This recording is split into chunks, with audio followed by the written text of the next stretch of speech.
Menghadapi Bahrain, beberapa hal memang patut menjadi perhatian tim nasional Indonesia ya.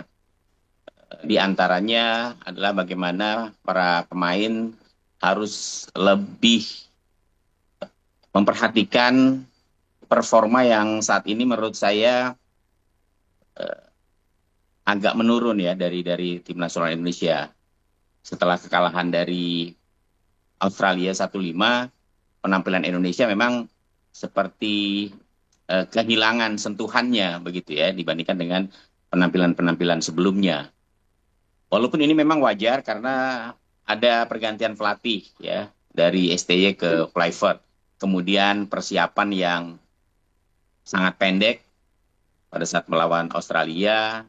Selain itu juga diterapkannya strategi atau pola permainan baru yang menjadi ciri dari pelatih baru ya, Patrick Kluivert. Tampaknya ini belum bisa berjalan dengan baik, sehingga wajar kalau kemudian masih ada detail-detail yang kemudian tidak berjalan dengan baik di tim nasional Indonesia, khususnya pada saat menghadapi Australia. Nah, melawan Bahrain, saya pikir Indonesia harus lebih waspada ya. Bahrain yang sekarang menurut saya beda dengan Bahrain yang pada saat pertemuan di Rifa, Indonesia bisa bermain imbang 2-2. Ya, padahal waktu itu Indonesia nyaris menang ya. Penampilan Indonesia saat itu menurut saya lebih bagus dibandingkan dengan Bahrain. Sayangnya Indonesia gagal meraih kemenangan dan harus puas bermain imbang 2-2. Dan sekarang Bahrain menurut saya penampilannya jauh lebih baik ya setelah mereka kalah dari Jepang 0-2 di tanggal 20 Maret lalu.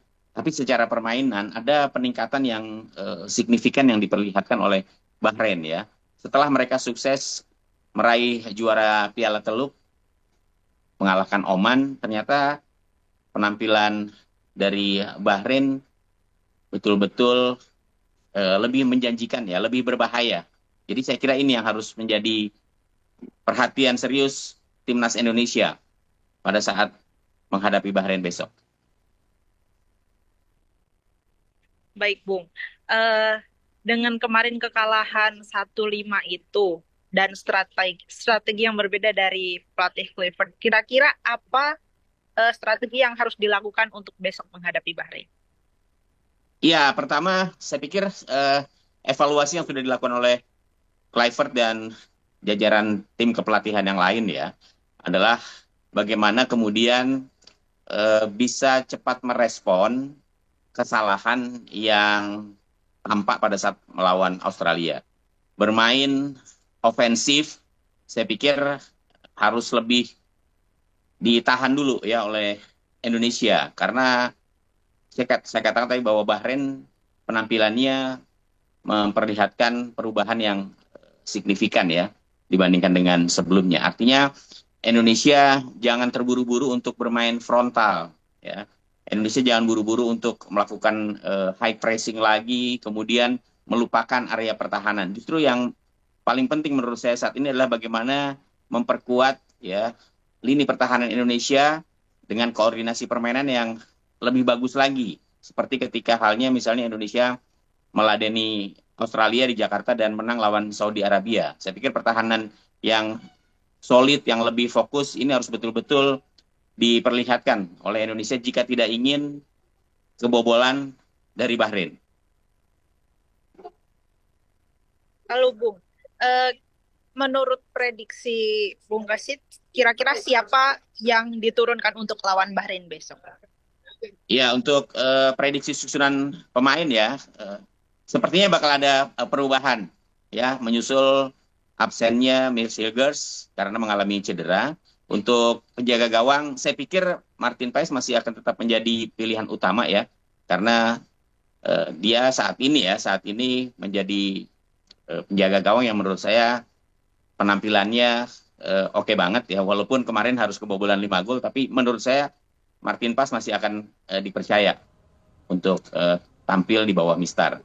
Kemudian di lini pertahanan tampaknya bakal terjadi perubahan. Saya melihat Rizky Ridho dan Jay Itzes sepertinya bakal diturunkan berbarengan ya.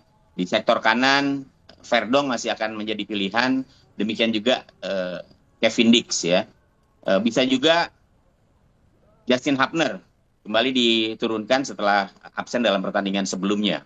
Sedangkan di tengah, Ivar Jenner tampaknya bakal menjadi pilihan, kemudian juga Tom Hay masih tetap akan menjadi pilihan. Sedangkan di barisan depan, bisa saja Ole Romeni, menurut saya juga masih akan dipertahankan, Marcelino Ferdinand dan Ragnar Ortmangun. Itu yang tampaknya bakal menjadi pilihan utama dari Kluivert menghadapi Bahrain. Itu menurut prediksi saya.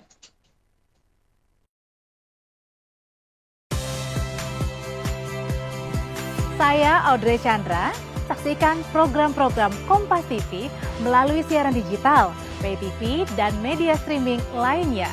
Kompas TV, independen, terpercaya,